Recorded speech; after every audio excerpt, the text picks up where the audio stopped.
días, tardes o noches, depende de qué hora estés escuchando esta grabación. Y la finalidad de ella es que en breves minutos, en breve término, te pueda explicar la competencia de los órganos jurisdiccionales para conocer del juicio de amparo.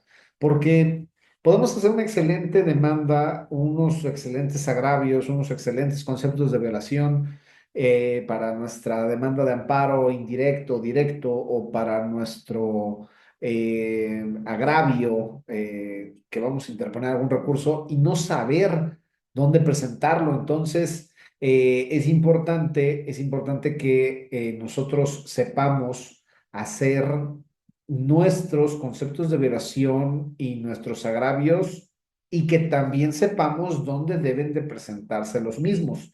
Entonces, te quiero compartir de forma muy sencillita mi pantalla para que podamos advertir de forma conjunta nuestra pantalla y podamos advertir de forma conjunta el Poder Judicial de la Federación, cómo hasta el día de hoy, 10 de enero del 2025 se encuentra estructurado. Pues vienen los cambios constitucionales que ya fueron aprobados.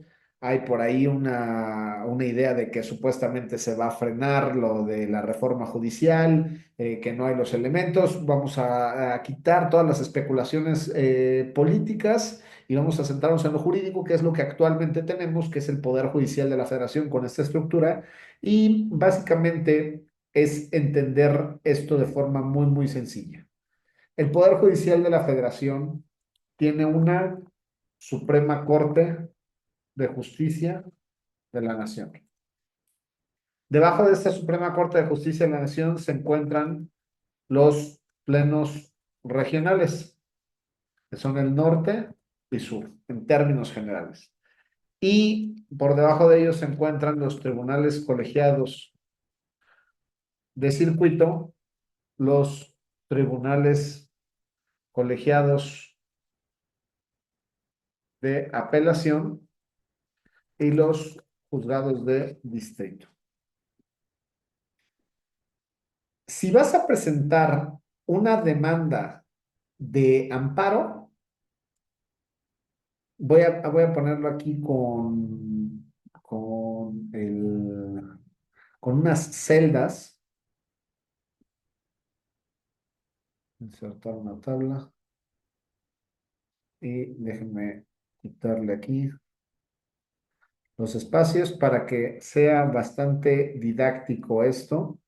Los planos regionales, para que nos quede muy claro, es solamente para temas de contradicción de criterios, por lo tanto no son órganos jurisdiccionales y los voy a eliminar. Para que esto sea respecto de cómo debe de entenderse al Poder Judicial de la Federación. Ahora, esto, déjenme ver cómo lo divido. Insertar, columnas a la izquierda, insertar,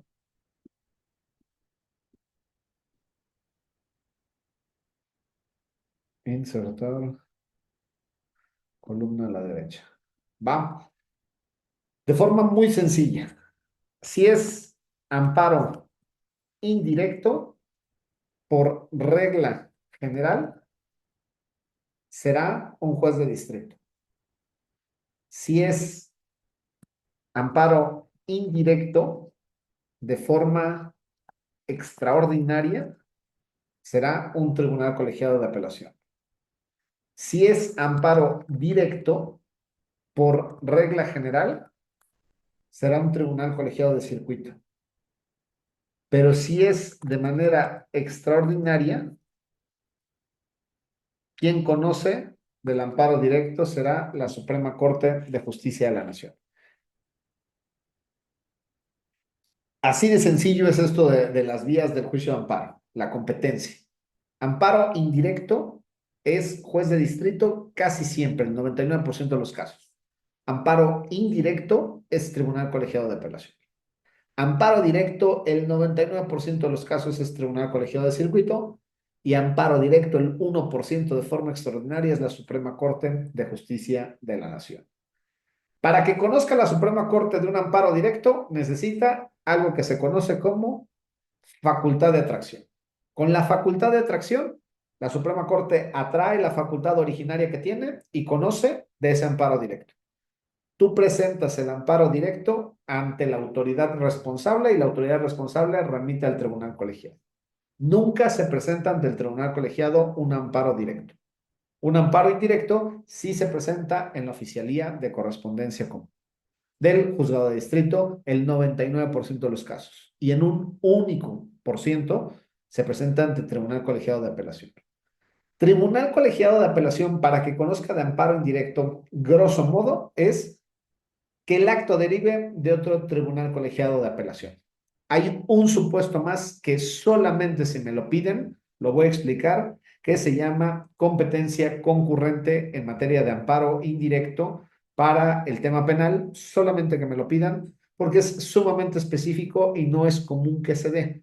Por lo tanto, es una competencia que está prevista en la ley orgánica y en la propia Constitución, pero si no lo aplicas de esa forma, vaya, es poco común que se llegue a dar. Tribunal colegiado de circuito conoce de amparo directo el 99% de los casos. Suprema Corte de Justicia de la Nación, solamente con la facultad de atracción que tiene, atrae ese amparo directo y lo va a conocer. Tribunal Colegiado de Apelación, el 1% de los casos lo conoce del amparo en directo y tiene que venir de otro tribunal colegiado de apelación. De ahí lo difícil que sea el acto reclamado de otro tribunal colegiado de apelación. Juzgado de distrito es el que conoce el 99% de las veces del juicio de amparo indirecto. Entonces, con eso podemos entender de forma general grosso modo, cómo funciona el juicio de amparo respecto a las competencias. Y les quiero enseñar ahorita mi página. Y aquí vamos a poner nosotros las, las siglas Consejo de la Judicatura Federal, expedientes. Si nosotros entramos aquí a trámites y servicios del Consejo de la Judicatura Federal, nos va a aparecer un mapa de México. Con este mapa de México, nosotros podemos buscar en específico quién conoce de qué y cómo se llama ese juzgado. Vamos a un circuito sencillo. Y digo sencillo porque no es grande. Juzgado de Tlaxcala. Todos siempre van a tener, cuando menos un juzgado de distrito, cuando menos un tribunal colegiado de apelación y cuando menos un tribunal colegiado de circuito. Porque el amparo indirecto, por regla general, pues de distrito, de forma excepcional, tribunal colegiado de apelación y amparo directo lo conoce tribunal colegiado de circuito. Entonces, aquí vemos que en Tlaxcala solamente existen 3 juzgados de distrito. No están especializados ni por materia ni por territorio.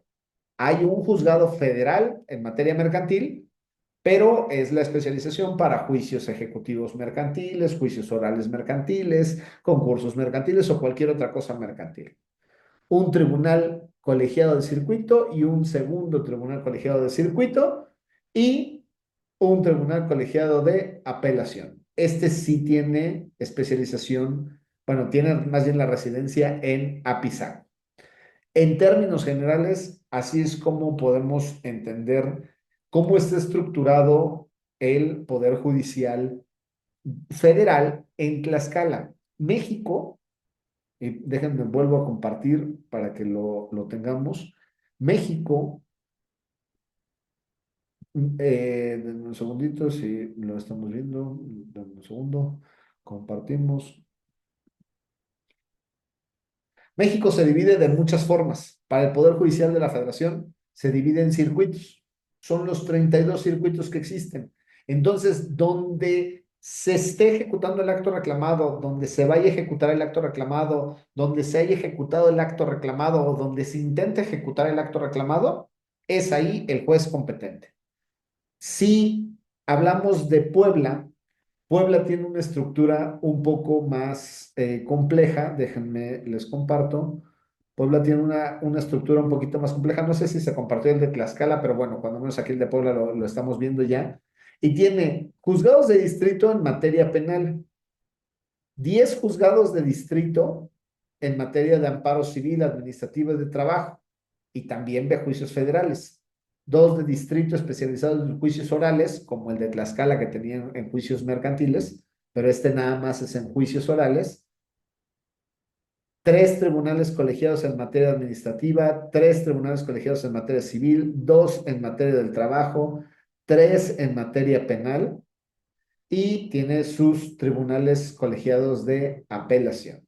Entonces, el, el Poder Judicial dependerá del circuito en el que te encuentres para saber ante quién debo de promover qué.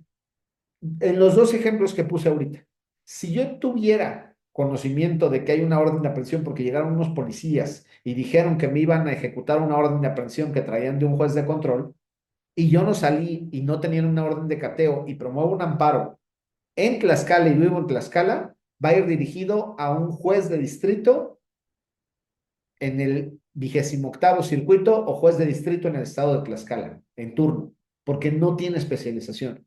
Pero si fuera Puebla, diría un juez de distrito en materia de penal del estado de Puebla. ¿Por qué? Porque sí existe especialización.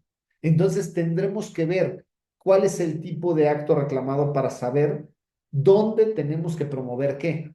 Si yo interpusiera un recurso de revisión en ese mismo ejemplo en Tlaxcala, me iría ante el tribunal colegiado de circuito en turno. Pero si fuera en Puebla, me iría ante el Tribunal Colegiado de Circuito en materia penal del sexto circuito del Estado de Puebla en turno, porque tiene especialización. Cada uno de los circuitos deberá tener su propia especialización. Estado de México no tiene especialización por materia, pero sí por territorio. Si estás en Naucalpan, te tocan unos juzgados de distrito que se encuentran ahí. Y si estás en otra parte del Estado de México, tienes tus propios juzgados de distrito. ¿Por qué? Porque así lo determinó el Consejo de la Judicatura, grosso modo, explicándolo, tratando de ser muy básico para que quede claro. Por favor, déjame aquí los comentarios si es que esto no está quedando del todo claro o si necesita una explicación mayor. Lo quiero hacer muy simple y muy sencillo y no llenar de información, porque en alguna ocasión me decían, estás pasando por desapercibido el acuerdo del Consejo de la Judicatura, y no es que lo pase por desapercibido, sino lo que tratamos de hacer es de explicar de forma sencilla dónde se promueve un juicio de amparo. Amparo indirecto, juzgado de distrito, el 99% de los casos. ¿Quién conoce de amparo directo? El 99% de los casos, un tribunal colegiado de circuito.